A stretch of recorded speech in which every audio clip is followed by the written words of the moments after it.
കോടിക്കണക്കിന് വർഷത്തെ മാറ്റങ്ങളിലൂടെ നഗരങ്ങളും ശാസ്ത്രവും കീഴടക്കിയ മനുഷ്യന്റെ തുടക്കം സമുദ്രത്തിലെ ഒരു ചെറിയ രാസമാറ്റത്തിലായിരുന്നു.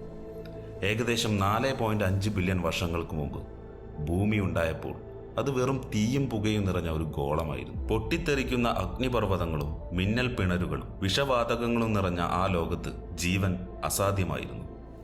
എന്നാൽ പതുക്കെ ഭൂമി തണുത്തു. അഗ്നിപർവ്വതങ്ങളിൽ നിന്നുള്ള നീരാവി വർഷങ്ങളോളം നീണ്ട പെരുമഴയായി പെയ്തിറങ്ങി. ആ മഴവെള്ളം താഴ്ന്ന ഇടങ്ങളിൽ നിറഞ്ഞ് ആദ്യ സമുദ്രങ്ങളുണ്ടായി. ആ കടലിലെ ചെറിയ മാറ്റങ്ങളിൽ നിന്നാണ് ഇന്നത്തെ സങ്കീർണമായ മനുഷ്യ ജീവിതത്തിലേക്കുള്ള ആദ്യ ചുവടുവെപ്പുകൾ തുടങ്ങിയത്. ആദ്യകാല സമുദ്രങ്ങളിൽ വെള്ളത്തോടൊപ്പം കാർബൺ ഡയോക്സൈഡ്, മീഥെയ്ൻ, അമോണിയ തുടങ്ങിയ വാതകങ്ങളും കലർന്നിരുന്നു. സൂര്യപ്രകാശവും ഇടിമിന്നലും അഗ്നിപർവ്വത ചൂടും ചേർന്നപ്പോൾ ഈ രാസവസ്തുക്കളിൽ വലിയ മാറ്റങ്ങൾ സംഭവിച്ചു. ഇതിന്റെ ഫലമായി ജീവന്റെ അടിസ്ഥാന ഘടകങ്ങളായ അമിനോ ആസിഡുകൾ പോലുള്ള ജൈവ തന്മാത്രകൾ രൂപപ്പെട്ടു. സമുദ്രജലത്തിൽ ഇവ ഒത്തുചേർന്ന് സങ്കീർണമായ ശൃംഖലകൾ സൃഷ്ടിച്ചു. ശാസ്ത്രം ഇതിനെ പ്രൈമോഡിയൽ സൂപ്പ് എന്ന് വിളിക്കുന്നു. ജീവന്റെ പിറവിക്ക് വഴിയൊരുക്കിയ ഭൂമിയിലെ ആദ്യത്തെ പ്രകൃതിദത്ത ലാബുകളായിരുന്നു ഈ സമുദ്രങ്ങൾ. പതുക്കെ ജൈവ തന്മാത്രകൾ ചേർന്ന് സ്വന്തം പകർപ്പുകൾ ഉണ്ടാക്കാൻ ശേഷിയുള്ള RNA പോലുള്ള ഘടനകളായി മാറി. ജീവന്റെ തുടക്കം RNAയിൽ നിന്നാണെന്ന ഈ ആശയത്തെ RNA ലോകം എന്ന് വിളിക്കുന്നു. ഇതേ സമയത്തു തന്നെ മറ്റൊരു വിസ്മയം കൂടി നടന്നു. കൊഴുപ്പ് തന്മാത്രകൾ വെള്ളത്തിൽ ഒത്തുചേർന്ന് ചെറിയ കുമിളകൾ പോലെ പാളികൾ തീർത്തു. ഈ പാളികൾക്കുള്ളിൽ ജൈവ തന്മാത്രകൾ സുരക്ഷിതമായതോടെ പുറം ലോകത്തു നിന്നും വേറിട്ടു നിൽക്കുന്ന ഭൂമിയിലെ ആദ്യത്തെ കോശരൂപങ്ങൾ ജനിച്ചു. കൊഴുപ്പ് പാളികളാൽ ചുറ്റപ്പെട്ട ഈ കുമിളകളാണ് പ്രോട്ടോസെല്ലുകൾ. ഇവയ്ക്ക് ലളിതമായ ഒരു കോശഭിത്തി ഉണ്ടായിരുന്നു. ഈ കവചം പുറം ലോകത്തു നിന്നും വ്യത്യസ്തമായ ഒരു രാസലോകം ഉള്ളിൽ സൃഷ്ടിച്ചു. ചില പദാർത്ഥങ്ങളെ മാത്രം ഉള്ളിലേക്ക് കടത്തിവിട്ട് ഈ പ്രോട്ടോസെല്ലുകൾ കാര്യങ്ങൾ നിയന്ത്രിച്ചു. ഈ കുമിളകൾക്കുള്ളിൽ സ്വന്തം പകർപ്പുകൾ ഉണ്ടാക്കാൻ കഴിയുന്ന RNA കൂടി കുടുങ്ങിയതോടെ മാറ്റങ്ങൾ വേഗത്തിലായി. അതോടെ സ്വന്തമായി വളരാൻ ശേഷിയുള്ള ഒരു സംവിധാനമായി പ്രോട്ടോസെല്ലുകൾ മാറി. പരിണാമത്തിലെ ഏറ്റവും പ്രധാനപ്പെട്ട കണ്ണിയായിരുന്നു ഇത്. വലിപ്പം കൂടുമ്പോൾ ഈ കുമിളകൾ രണ്ടായി പിളർന്ന് പുതിയ കോശങ്ങളായി മാറി. ഇതാണ് ഇന്നത്തെ കോശ വിഭജനത്തിന്റെ ഏറ്റവും പഴയ രൂപം. കോടിക്കണക്കിന് വർഷം നീണ്ടുനിന്ന പ്രകൃതിയുടെ പരീക്ഷണങ്ങളിലൂടെ കരുത്തുള്ളവ മാത്രം നിലനിന്നു. സാഹചര്യങ്ങളോട് പൊരുത്തപ്പെടുന്നവ അതിജീവിക്കുകയും വംശവർദ്ധനവ് നടത്തുകയും ചെയ്തതോടെ നാച്ചുറൽ സെലക്ഷൻ എന്ന പ്രക്രിയ അവിടെ ആരംഭിച്ചു. ഒടുവിൽ ഏകദേശം 3.5 ബില്യൺ വർഷങ്ങൾക്ക് മുമ്പ് ഭൂമിയിലെ ആദ്യത്തെ യഥാർത്ഥ കോശങ്ങൾ രൂപപ്പെട്ടു. ഇവയെ പ്രൊകാരിയോട്ടിക് കോശങ്ങൾ എന്ന് വിളിക്കുന്നു. ഇന്നത്തെ ബാക്ടീരിയകളെ പോലെ വളരെ ലളിതമായിരുന്നു ഇവ. ഉള്ളിൽ ന്യൂക്ലിയസ് ഇല്ലാത്തതിനാൽ DNA സ്വതന്ത്രമായിട്ടാണ് കാണപ്പെട്ടത്. ഭക്ഷണം ഉപയോഗിച്ച് ഊർജമുണ്ടാക്കാനും വളരാനും വിഭജിക്കാനും കഴിഞ്ഞ ഈ കുഞ്ഞൻ ജീവികളാണ് ഭൂമിയിലെ സകല ജീവജാലങ്ങളുടെയും പൂർവീകർ. ഏകദേശം 2.7 ബില്യൺ വർഷങ്ങൾക്ക് മുമ്പ് സമുദ്രങ്ങളിൽ സയനോ ബാക്ടീരിയകൾ എന്ന സവിശേഷ ജീവികൾ ഉണ്ടായി. സൂര്യപ്രകാശം ഉപയോഗിച്ച് സ്വന്തം ഭക്ഷണം നിർമ്മിക്കാനുള്ള കഴിവായിരുന്നു ഇവയുടെ പ്രത്യേകത. കാർബൺ ഡയോക്സൈഡും വെള്ളവും സൂര്യപ്രകാശവും ഉപയോഗിച്ച് ഇവ ഫോട്ടോസിന്തസിസ് നടത്തി. ഇതിന്റെ ഫലമായി വൻതോതിൽ ഓക്സിജൻ പുറത്തു വന്നു. അതുവരെ ഓക്സിജൻ ഇല്ലാതിരുന്ന ഭൂമിയിൽ ഇത് വലിയ മാറ്റങ്ങൾ വരുത്തി. ആദ്യകാലത്ത് ഈ ഓക്സിജൻ നേരിട്ട് വായുവിൽ എത്തിയില്ല. പകരം സമുദ്രജലത്തിലെ ഇരുമ്പുമായി ചേർന്ന് അത് രാസപ്രവർത്തനം നടത്തി. ഇതിന്റെ ഫലമായി സമുദ്രത്തിന്റെ അടിത്തട്ടിൽ തുരുമ്പ് പിടിച്ചതുപോലെ ഇരുമ്പ് പാളികൾ രൂപപ്പെട്ടു. ഇതിനെ ബാൻഡഡ് അയൺ ഫോർമേഷൻ എന്ന് വിളിക്കുന്നു. സമുദ്രത്തിലെ ഇരുമ്പ് മുഴുവൻ ഇങ്ങനെ മാറിക്കഴിഞ്ഞപ്പോൾ അധികമായി വന്ന ഓക്സിജൻ അന്തരീക്ഷത്തിലേക്ക് വ്യാപിച്ചു. ഇത് ഭൂമിയിലെ വായുവിനെ എന്നേക്കുമായി മാറ്റിമറിച്ചു. ഏകദേശം 2.4 ബില്യൺ വർഷങ്ങൾക്ക് മുമ്പ് അന്തരീക്ഷത്തിൽ ഓക്സിജൻ വൻതോതിൽ കൂടി. ഇതിനെ ഗ്രേറ്റ് ഓക്സിജനേഷൻ ഇവന്റ് എന്ന് വിളിക്കുന്നു. ഓക്സിജൻ ആവശ്യമില്ലാതിരുന്ന പല ജീവികൾക്കും ഇത് വലിയ ഭീഷണിയായി. എന്നാൽ ഈ പ്രതിസന്ധിക്കിടയിലും ചില ജീവികൾ ഓക്സിജൻ ഉപയോഗിച്ച് ഊർജമുണ്ടാക്കാൻ പഠിച്ചു. പഴയ രീതിയേക്കാൾ 10 ഇരട്ടി ഊർജം ഇതിലൂടെ കിട്ടി. ഈ ഊർജമാണ് പിന്നീട് വന്ന സങ്കീർണമായ ജീവികളുടെ വളർച്ചയ്ക്ക് ഇന്ധനമായത്. അന്തരീക്ഷത്തിൽ ഓക്സിജൻ നിറഞ്ഞതോടെ കോശങ്ങളിൽ വിപ്ലവകരമായ മാറ്റങ്ങൾ വന്നു. ചില വലിയ കോശങ്ങൾ ഊർജമുണ്ടാക്കാൻ കഴിയുന്ന ചെറിയ ബാക്ടീരിയകളെ വിഴുങ്ങുകയും അവയുമായി ചേർന്ന് ഒരു സഹജീവിതം തുടങ്ങുകയും ചെയ്തു. ഇത്തരത്തിൽ അകത്തെത്തിയ ബാക്ടീരിയകളാണ് പിന്നീട് കോശത്തിന്റെ ഊർജ്ജ നിലയമായ മൈറ്റോകോൺട്രിയ ആയി മാറിയത്. ഇതോടെ ന്യൂക്ലിയസും സങ്കീർണമായ ഭാഗങ്ങളുള്ള യുക്കാരിയോട്ടിക് കോശങ്ങളും പിറന്നു. DNA ഒരു കവചത്തിനുള്ളിൽ സുരക്ഷിതമായത് ജീവന്റെ അടുത്ത ഘട്ടത്തിന് വഴി തുറന്നു. സങ്കീർണമായ യുക്കാരിയോട്ടിക് കോശങ്ങളിൽ നിന്നാണ് അമീബയെ പോലുള്ള ഏകകോശ ജീവികൾ ഉണ്ടായത്. ഇവയ്ക്ക് സ്ഥിരമായ ഒരു രൂപമില്ലായിരുന്നു. ഭക്ഷണം പിടിക്കാനോ സഞ്ചരിക്കാനോ വേണ്ടി ഇവ ശരീരത്തിൽ നിന്ന് കൈകൾ പോലെ ഭാഗങ്ങൾ പുറത്തേക്ക് നീട്ടും. ഇതിനെ മിഥ്യാപാദങ്ങൾ എന്ന് വിളിക്കുന്നു. സമുദ്രങ്ങളിലും ശുദ്ധജലത്തിലും ഒരുപോലെ പറന്ന ഈ ജീവികൾ പരിണാമത്തിലെ വലിയൊരു ചുവടുവെപ്പായിരുന്നു. കോടിക്കണക്കിന് കോശങ്ങൾ ഒന്നിച്ചു ചേരുന്ന വലിയ ജീവികളുടെ രൂപീകരണത്തിന് അടിത്തറയിട്ടത് ഇവയുടെ ജീവിത രീതിയാണ്. പരിണാമത്തിന്റെ അടുത്ത ഘട്ടത്തിൽ കോശങ്ങൾ ഒറ്റയ്ക്ക് ജീവിക്കുന്നതിന് പകരം കൂട്ടമായി പ്രവർത്തിക്കാൻ തുടങ്ങി. ഈ കൂട്ടായ്മയിൽ ഓരോ കോശവും ഓരോ പണികളെടുത്തു. ചിലത് ഭക്ഷണത്തിനും, ചിലത് സംരക്ഷണത്തിനും, ചിലത് ചലനത്തിനുമായി മാറി. കോശങ്ങളുടെ ഈ സഹകരണമാണ് ബഹുകോശ ജീവികളുടെ രൂപീകരണത്തിന് കാരണമായത്. ഇതോടെ വെറും കോശങ്ങൾ എന്നതിലുപരി അവയവങ്ങളുള്ള സങ്കീർണമായ ജീവികൾ ഭൂമിയിൽ പ്രത്യക്ഷപ്പെട്ടു തുടങ്ങി. അതിൽ പ്രധാനിയായിരുന്നു ഡിക്കിൻസോണിയ. ഇവയ്ക്ക് തലയോ കാലുകളോ ഇന്നത്തെ അവയവങ്ങളോ ഇല്ലായിരുന്നു. പല തട്ടുകളായി തിരിച്ച പരന്ന ശരീരമുള്ള ഇവ കടലിന്റെ അടിത്തട്ടിൽ ഒട്ടിപ്പിടിച്ചാണ് കഴിഞ്ഞിരുന്നത്. ബഹുകോശ ജീവികളുടെ ആദ്യകാല രൂപങ്ങളിൽ ഒന്നായി ഇവയെ കരുതുന്നു. സങ്കീർണമായ ശരീരങ്ങളിലേക്കുള്ള ജീവന്റെ ആദ്യ പരീക്ഷണങ്ങളായിരുന്നു ഇവ. ഏകദേശം 530 മില്യൺ വർഷങ്ങൾക്ക് മുമ്പ് ജീവന്റെ ഒരു വൻ സ്ഫോടനം തന്നെ നടന്നു. ഇതിനെ കാംബ്രിയൻ എക്സ്പ്ലോഷൻ എന്ന് വിളിക്കുന്നു. വളരെ കുറഞ്ഞ കാലത്തിനുള്ളിൽ സമുദ്രങ്ങളിൽ ആയിരക്കണക്കിന് പുതിയ ജീവിവർഗങ്ങൾ ഉണ്ടായി. നട്ടെല്ലുള്ളവ, ഷഡ്പദങ്ങൾ, കക്കവർഗങ്ങൾ തുടങ്ങിയവയുടെ അടിസ്ഥാന രൂപങ്ങൾ ഉണ്ടായത് ഈ കാലത്താണ്. കണ്ണുകളും കടുപ്പമുള്ള കവചങ്ങളുമുള്ള ഈ ജീവികൾ കടൽ കീഴടക്കി. വേട്ടക്കാരും ഇരകളും തമ്മിലുള്ള പോരാട്ടം പരിണാമത്തിന്റെ വേഗത കൂട്ടി. കാംബ്രിയൻ കാലത്തെ പിക്കായ എന്ന ചെറിയ ജീവി ചരിത്രത്തിലെ ഏറ്റവും പ്രധാനപ്പെട്ട ഒന്നാണ്. വെറും 5 സെന്റിമീറ്റർ മാത്രം നീളമുള്ള ഇതിന്റെ ശരീരത്തിൽ നട്ടെല്ലിന്റെ ആദ്യ രൂപമായ നോട്ടോകോട്ട് ഉണ്ടായിരുന്നു. ശരീരത്തിന് ഉറപ്പു നൽകുന്ന ഈ ഭാഗമാണ് പിന്നീട് നട്ടെല്ലായി മാറിയത്. അതുകൊണ്ട് പിക്കായ എന്ന ജീവിയെ ആദ്യകാല കോർഡേറ്റുകളിൽ ഒന്നായി കരുതുന്നു. കടലിലെ മീനുകൾ മുതൽ മനുഷ്യർ വരെയുള്ള നട്ടെല്ലുള്ള സകല ജീവികളുടെയും വേരുകൾ ഈ കൊച്ചു ജീവിയിൽ നിന്നാണ് തുടങ്ങുന്നത്. പിക്കായയുടെ തുടർച്ചയായി ഏകദേശം 518 മില്യൺ വർഷങ്ങൾക്ക് മുമ്പ് ഹൈക്കോയെറ്റിക്സ് പോലുള്ള ജീവികൾ വന്നു. ഇവയ്ക്ക് പിക്കായയേക്കാൾ വികസിതമായ ശരീരമായിരുന്നു. വ്യക്തമായ തല, വലിയ കണ്ണുകൾ, ശ്വസിക്കാൻ സഹായിക്കുന്ന ഗില്ലുകൾ എന്നിവ ഇവയ്ക്കുണ്ടായിരുന്നു. യഥാർത്ഥ മത്സ്യങ്ങളുടെ ആദ്യ രൂപങ്ങളായിരുന്നു ഇവ.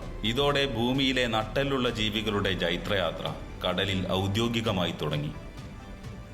പരിണാമത്തിന്റെ അടുത്ത ഘട്ടത്തിൽ മത്സ്യങ്ങളുടെ ചിറകുകൾ കരുത്തുറ്റ അസ്ഥിക്കൂടങ്ങളായി മാറാൻ തുടങ്ങി. ഇതിന് തെളിവാണ് യൂസ്തനെപ്റ്ററോൺ. സാധാരണ മത്സ്യങ്ങളിൽ നിന്ന് വ്യത്യസ്തമായി ഇവയുടെ ചിറകുകൾക്കുള്ളിൽ പിന്നീട് കാലുകളായി മാറാൻ പാകത്തിലുള്ള ശക്തമായ എല്ലുകളുണ്ടായിരുന്നു. ആഴക്കടലിൽ നിന്ന് കരയുടെ തീരങ്ങളിലേക്ക് ജീവൻ അടുക്കുന്നതിന്റെ ആദ്യ സൂചനകളായിരുന്നു ഈ അസ്ഥിച്ചിറകുകൾ. ഇവ കരയിലേക്ക് കയറാൻ ആവശ്യമായ മാറ്റങ്ങൾക്ക് തുടക്കമിട്ടു. ഏകദേശം 375 മില്യൺ വർഷങ്ങൾക്ക് മുമ്പ് ജീവിച്ചിരുന്ന ടിക്ടാലിക് പരിണാമ ചരിത്രത്തിലെ പ്രധാനപ്പെട്ട ഒരു കണ്ണിയാണ്. മത്സ്യങ്ങൾക്കും ഉഭയജീവികൾക്കുമിടയിലുള്ള രൂപമായിരുന്നു ഇതിന്.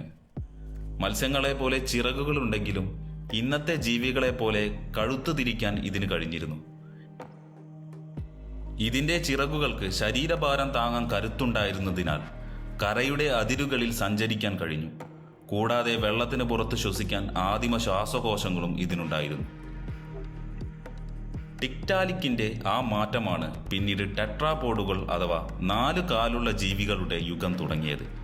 ടിക്ടാലിക്കിന് ശേഷം വന്ന അക്കാന്തോസ്റ്റെഗയ്ക്ക് ഗില്ലുകളും വാലുകളും കൂടാതെ വ്യക്തമായ 4 കാലുകളും ഉണ്ടായിരുന്നു. ഇതിന്റെ ഓരോ കാലിലും 8 വിരലുകൾ വീതം ഉണ്ടായിരുന്നു എന്നത് പ്രത്യേകതയാണ്. എന്നാൽ ഈ കാലുകൾ കരയിൽ നടക്കാൻ അത്ര ശക്തമായിരുന്നില്ല. വെള്ളത്തിനടിയിലുള്ള സസ്യങ്ങൾക്കിടയിലൂടെ നീങ്ങാനാണ് ഇവ ഈ കാലുകൾ ഉപയോഗിച്ചത്. അക്കാന്തോസ്റ്റെഗയേക്കാൾ കരയിൽ ജീവിക്കാൻ അനുയോജ്യമായ മാറ്റങ്ങൾ വരുത്തിയ ജീവിയായിരുന്നു ഇക്തിയോസ്റ്റെഗ. ഇതിന്റെ ശക്തമായ വാരിയെല്ലുകൾ കരയിൽ ശരീരഭാരം താങ്ങാൻ സഹായിച്ചു. ഇതിന്റെ കാലുകൾക്ക് നിലത്ത് ശരീരം ഉയർത്തിപ്പിടിക്കാനുള്ള കരുത്തുണ്ടായിരുന്നു. എങ്കിലും ഇന്നത്തെ തവളകളെ പോലെ മുട്ടയിടാൻ ഇവയ്ക്ക് വെള്ളത്തെ ആശ്രയിക്കേണ്ടി വന്നു. ഈ ആദിമ നാൽക്കാലികളിൽ നിന്നാണ് തവളകളെ പോലെയുള്ള ഉഭയജീവികൾ ഉണ്ടായത്. ഇവർക്ക് കരയിൽ ജീവിക്കാൻ കഴിയുമെങ്കിലും വംശവർദ്ധനവിന് വെള്ളം നിർബന്ധമായിരുന്നു. ഉഭയജീവികളുടെ മുട്ടകൾക്ക് കരയിലെ ചൂടിനെ തടയാൻ ശേഷിയുള്ള കടുപ്പമുള്ള തോടുകൾ ഇല്ലായിരുന്നു. അതിനാൽ മുട്ടകൾ ഉണങ്ങാതിരിക്കാൻ അവ വെള്ളത്തിൽ തന്നെ ഇടണമായിരുന്നു. വിരിഞ്ഞിറങ്ങുന്ന കുഞ്ഞുങ്ങൾ മീനുകളെ പോലെ ഗില്ലുകൾ ഉപയോഗിച്ചാണ് വെള്ളത്തിൽ ശ്വസിച്ചത്. ഏകദേശം 250 മില്യൺ വർഷങ്ങൾക്ക് മുമ്പുള്ള സെയ്മൂറിയ മറ്റൊരു അത്ഭുതമാണ്. കാഴ്ചയിൽ പല്ലിയെ പോലെ തോന്നിക്കുമെങ്കിലും ഇതിന് ഉഭയജീവികളുടെയും ഉരകജീവികളുടെയും ലക്ഷണങ്ങൾ ഉണ്ടായിരുന്നു. ഇതിന്റെ കാലുകൾക്ക് നല്ല കരുത്തായിരുന്നു. എങ്കിലും മുട്ടയിടാൻ ഇവ വെള്ളത്തെ ആശ്രയിച്ചിട്ടുണ്ടാകാം എന്ന് കരുതപ്പെടുന്നു. ഇവയുടെ ശരീരഘടനയാണ് പിന്നീട് വന്ന ഉരകങ്ങളുടെ യുഗത്തിന് വഴിമരുന്നിട്ടത്. പരിണാമത്തിലെ വലിയൊരു മാറ്റമായിരുന്നു അമ്നിയോട്ടിക് മുട്ടകളുടെ ഉദയം. ഭ്രൂണത്തിന് വളരാൻ ആവശ്യമായ ഭക്ഷണവും സംരക്ഷണ കവചവും ഈ മുട്ടകൾക്കുണ്ടായിരുന്നു. ഇതോടെ മുട്ടയിടാൻ വെള്ളം വേണമെന്ന അവസ്ഥ മാറി. ഈ വലിയ മാറ്റമാണ് ജീവികളെ ജലാശയങ്ങൾക്ക് പുറത്ത് വരണ്ട കരഭൂമിയിൽ പൂർണ്ണമായി ജീവിക്കാനും വംശവർദ്ധനവ് നടത്താനും സഹായിച്ചത്. ഉരകവർഗം പല ശാഖകളായതിൽ പ്രധാനപ്പെട്ട ഒന്നാണ് ഡയാപ്സീഡുകൾ. ഏകദേശം 300 മില്യൺ വർഷങ്ങൾക്ക് മുമ്പ് ജീവിച്ചിരുന്ന പെട്രോലാക്കോസോറസ് ആണ് ഈ വിഭാഗത്തിലെ ആദ്യ ജീവി. ഇന്നത്തെ പല്ലികൾ, പാമ്പുകൾ, മുതലകൾ, പക്ഷികൾ എന്നിവയുടെയും പണ്ടത്തെ ദിനോസറുകളുടെയും വംശം തുടങ്ങിയത് ഈ ചെറിയ ഉരകങ്ങളിൽ നിന്നാണ്. ഉരകങ്ങളുടെ കാലത്തു തന്നെ സസ്തനികളായി മാറിയ സിനാപ്സീഡുകളും വളരുന്നുണ്ടായിരുന്നു. ഇതിലെ പ്രശസ്തമായ ജീവിയാണ് ഡൈമെട്രോഡോൺ. കാഴ്ചയിൽ ദിനോസറിനെ പോലെ തോന്നുമെങ്കിലും ഇവ മനുഷ്യർ ഉൾപ്പെടെയുള്ള സസ്തനികളുടെ വംശത്തിലാണ് പെടുന്നത്. ഇവയുടെ മുതുകിലെ പതാക പോലുള്ള ഭാഗം ശരീരതാപം നിയന്ത്രിക്കാൻ സഹായിച്ചു. സിനാപ്സീഡുകളുടെ പരിണാമം സൈനോഡോണ്ട് വിഭാഗത്തിലെത്തി. ഇതിൽ പ്രധാനിയാണ് ട്രിനാക്സോഡോൺ. ഇന്നത്തെ സസ്തനികളോട് സാമ്യമുള്ള ഇവയ്ക്ക് ചവച്ചു കഴിക്കാൻ ശേഷിയുള്ള പല്ലുകൾ ഉണ്ടായിരുന്നു. ഇവയുടെ ശരീരത്തിൽ രോമങ്ങൾ ഉണ്ടായിരുന്നതായും ശാസ്ത്രജ്ഞർ കരുതുന്നു. ഉരകങ്ങളിൽ നിന്ന് സസ്തനിയിലേക്കുള്ള മാറ്റത്തിലെ വലിയൊരു ഘട്ടമായിരുന്നു ഇത്. സൈനോഡോണ്ടുകളിൽ നിന്ന് പരിണമിച്ച മോർഗാനുകോഡോൺ എലിയെ പോലെ തോന്നിക്കുന്ന ഒരു ജീവിയായിരുന്നു. സസ്തനികളുടെ യഥാർത്ഥ പൂർവികരിലൊന്നാണിത്. ഭീമാകാരമായ ദിനോസറുകൾ ഭരിച്ചിരുന്ന അക്കാലത്ത് പകൽ ഒളിച്ചിരിക്കുകയും രാത്രിയിൽ പ്രാണികളെ വേട്ടയാടുകയും ചെയ്യുന്ന രീതിയായിരുന്നു ഇവയുടേത്. ഇവയുടെ താടിയെല്ലിലും ചെവിയിലെ എല്ലുകളിലും വന്ന മാറ്റങ്ങൾ പൂർണ്ണമായ സസ്തനികളിലേക്കുള്ള വഴിയായിരുന്നു. മോർഗാനുകോഡോൺ പോലുള്ള ജീവികളിൽ നിന്നാണ് സസ്തനികൾ ഉണ്ടായത്. ശരീരത്തിലെ ചൂട് സ്ഥിരമായി നിലനിർത്താനുള്ള ശേഷി, കുഞ്ഞുങ്ങളെ പാലൂട്ടി വളർത്താനുള്ള ഗ്രന്ഥികൾ എന്നിവ സസ്തനികളെ വ്യത്യസ്തമാക്കി. ഈ പ്രത്യേകതകൾ ഇവയ്ക്ക് കൂടുതൽ അതിജീവന ശേഷി നൽകി. ജുറാമയ്യ പോലുള്ള സസ്തനികളിൽ നിന്നാണ് പർഗറ്റോറിയസ് ഉണ്ടായത്. ഏകദേശം 66 മില്യൺ വർഷങ്ങൾക്ക് മുമ്പ് ജീവിച്ചിരുന്ന ഇവ പ്രൈമേറ്റുകളുടെ ആദ്യ പൂർവികരാണ്. മരങ്ങളിൽ കയറാനും കൊമ്പുകളിൽ മുറുക്കി പിടിക്കാനും കഴിയുന്ന രീതിയിലായിരുന്നു ഇവയുടെ കൈകാലുകൾ. ഇങ്ങനെ കടലിലെ ചെറുജീവികളിൽ നിന്ന് തുടങ്ങിയ യാത്ര അത്ഭുതകരമായ ഘട്ടങ്ങളിലൂടെ പ്രൈമേറ്റുകളിൽ എത്തിച്ചേർന്നു. ഏകദേശം 60 മുതൽ 55 മില്യൺ വർഷങ്ങൾക്ക് മുമ്പ് വന്ന പ്ലീസിയാഡാപ്പിസ് പ്രൈമേറ്റുകളുടെ പരിണാമത്തിലെ പ്രധാന കണ്ണിയാണ്. മരങ്ങളിൽ ജീവിച്ചിരുന്ന ഇവയ്ക്ക് നീളമുള്ള വാലും മരക്കൊമ്പുകളിൽ പിടിക്കാനുള്ള ശേഷിയും ഉണ്ടായിരുന്നു. പിൽക്കാലത്ത് കുരങ്ങുകളും മനുഷ്യരും അടങ്ങുന്ന വിഭാഗത്തിന്റെ ശരീരഘടന രൂപപ്പെടുന്നതിൽ ഈ ജീവികൾ വലിയ പങ്കുവഹിച്ചു. ഏകദേശം 56 മില്യൺ വർഷങ്ങൾക്ക് മുമ്പുള്ള ടെയിൽ ഹാർഡിന ആദ്യകാല യഥാർത്ഥ പ്രൈമേറ്റുകളിൽ ഒന്നാണ്. മരങ്ങളിൽ ചാടി സഞ്ചരിക്കാനുള്ള കാലുകളും മുന്നോട്ട് കേന്ദ്രീകരിച്ചിരിക്കുന്ന കണ്ണുകളും ഇവയെ ദൂരവും ആഴവും കൃത്യമായി അറിയാൻ സഹായിച്ചു. രാത്രികാലങ്ങളിൽ സജീവമായിരുന്ന ഈ ജീവിയുടെ സവിശേഷതകളാണ് കുരങ്ങുകളുടെയും മനുഷ്യരുടെയും പരിണാമത്തിന് അടിത്തറയായത്. ഏകദേശം 20 മില്യൺ വർഷങ്ങൾക്ക് മുമ്പ് പ്രോക്കോൺസൽ എന്ന ആദിമ വാനര വിഭാഗം ഉണ്ടായി.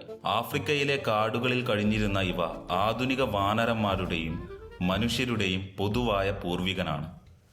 വാലില്ലാത്ത ശരീരവും മരങ്ങളിൽ തൂങ്ങി സഞ്ചരിക്കാനുള്ള കൈകാലുകളും ഇവയുടെ പ്രത്യേകതയായിരുന്നു. ഇതിൽ നിന്നാണ് പിന്നീട് മനുഷ്യരിലേക്കും ചിമ്പാൻസികളിലേക്കും നയിച്ച ഹോമിനിൻ എന്ന വംശം വേർപിരിഞ്ഞത്. ഏകദേശം 7 മില്യൺ വർഷങ്ങൾക്ക് മുമ്പ് ജീവിച്ചിരുന്ന സഹേലാന്ത്രോപ്പസ് ആദ്യത്തെ ഹോമിനിൻ ജീവികളിൽ ഒന്നാണ്. കുരങ്ങുകളുടേതിന് സമാനമായ തലച്ചോറായിരുന്നു ഇവയ്ക്കെങ്കിലും തലയോട്ടിയുടെ ഘടന ഇവർ 2 കാലിൽ നിവർന്നു നിൽക്കാൻ ശ്രമിച്ചിരുന്നു എന്ന് കാണിക്കുന്നു. മനുഷ്യരും കുരങ്ങുകളും തമ്മിലുള്ള ബന്ധം തെളിയിക്കുന്നതിൽ ഈ ജീവികൾ നിർണായകമാണ്. ഏകദേശം 4 മുതൽ 2 മില്യൺ വർഷങ്ങൾക്ക് മുമ്പുള്ള ഓസ്ട്രലോപിത്തേക്കസ് പരിണാമത്തിലെ വലിയൊരു കണ്ണിയാണ്. 2 കാലുകളിൽ നിവർന്നു നടക്കാനുള്ള കഴിവ് ഇവയുടെ വലിയ മാറ്റമായിരുന്നു. ഇത് കൈകളെ സ്വതന്ത്രമാക്കുകയും ഉപകരണങ്ങൾ ഉപയോഗിക്കാനുള്ള സാധ്യത തുറക്കുകയും ചെയ്തു. ഏകദേശം 2.4 മില്യൺ വർഷങ്ങൾക്ക് മുമ്പ് വന്ന ഹോമോ ഹാബിലിസ് ആണ് കല്ലുപകരണങ്ങൾ ഉണ്ടാക്കാൻ തുടങ്ങിയ ആദ്യ വിഭാഗം. കൈകളിൽ നിപുണനായ മനുഷ്യൻ എന്നാണ് ഈ പേരിന്റെ അർത്ഥം. മൂർച്ചയുള്ള കല്ലുകൾ ഉപയോഗിച്ച് ഭക്ഷണം മുറിക്കാനും വേട്ടയാടാനും തുടങ്ങിയത് ഇവരുടെ അതിജീവനത്തിന് കരുത്തേകി. ഏകദേശം 1.9 മില്യൺ വർഷങ്ങൾക്ക് മുമ്പ് വന്ന ഹോമോ ഇറക്ടസ് ചരിത്രത്തിലെ വലിയൊരു വഴിത്തിരിവാണ്. നിവർന്നു നടക്കാനുള്ള കഴിവ് പൂർണ്ണമായി നേടിയ ഇവർ തീ ഉപയോഗിക്കാൻ പഠിച്ച ആദ്യ വിഭാഗമാണ്. ഭക്ഷണം പാകം ചെയ്യാനും തണുപ്പിനെ തടയാനും തീ ഉപയോഗിച്ചത് ഇവരുടെ ജീവിതം മാറ്റിമറിച്ചു. ആഫ്രിക്കയിൽ നിന്ന് മറ്റു ഭൂഖണ്ഡങ്ങളിലേക്ക് വ്യാപിച്ച ആദ്യ മനുഷ്യവംശജരും ഇവർ തന്നെ. ഒടുവിൽ ഏകദേശം 3 ലക്ഷം വർഷങ്ങൾക്ക് മുമ്പ് ഹോമോ സാപ്പിയൻസ് അഥവാ ആധുനിക മനുഷ്യൻ രൂപപ്പെട്ടു. വികസിതമായ തലച്ചോറുള്ള ഇവർ ഭാഷയിലൂടെ ആശയങ്ങൾ പങ്കുവെക്കാനും സാമൂഹികമായി ജീവിക്കാനും പഠിച്ചു. ചിത്രകലയും പുതിയ ഉപകരണങ്ങളും വഴി മനുഷ്യബുദ്ധി പുതിയ ഉയരങ്ങളിലെത്തി. ഇതോടെ പ്രകൃതിയെ തങ്ങൾക്കനുയോജ്യമായ രീതിയിൽ മാറ്റാൻ കഴിയുന്ന ഏക ജീവിയായി മനുഷ്യൻ മാറി. ഏകദേശം 70,000 വർഷങ്ങൾക്ക് മുമ്പ് ഹോമോ സാപ്പിയൻസ് ലോകമെങ്ങും വ്യാപിക്കാൻ തുടങ്ങി. കൃഷി തുടങ്ങുകയും ഗ്രാമങ്ങളും നഗരങ്ങളും പണിയുകയും ചെയ്തതോടെ നാഗരികതകൾ ഉണ്ടായി. വെറും വേട്ടക്കാരനായിരുന്ന മനുഷ്യൻ ലോകത്തെ നിയന്ത്രിക്കുന്നവരായി മാറി.